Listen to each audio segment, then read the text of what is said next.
Good morning all of you. आज आपण सोयाबीनचा पौष्टिक चहा बनवणार आहोत. त्यासाठी लागणारे साहित्य: कच्चे सोयाबीन, तुळस, आले, दालचिनी पावडर, सेंद्रिय गुळ पावडर, गवती चहा, वेलची पूड. आहारातील सर्वात पौष्टिक घटक म्हणजे सोयाबीन. सोयाबीन चहाची कृती. सर्वप्रथम मंद आचेवरती 4 ते 5 मिनिटं सोयाबीन भाजून घेऊ.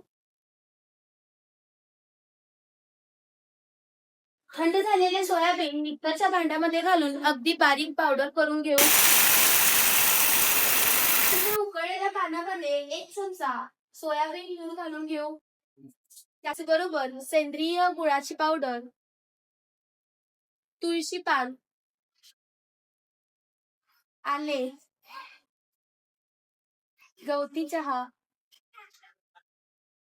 व वेलची पावडर घालून घेऊ.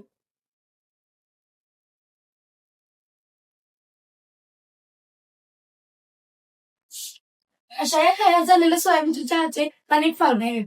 महत्वपूर्ण आणि प्रोटीन आहारातील घटक म्हणजे सोयाबीन. या चहाचा वापर केल्यामुळे हाडे मजबूत होतात, नखे कमकुवत होत नाही, केस लांब होतात, केस गळती कमी होते,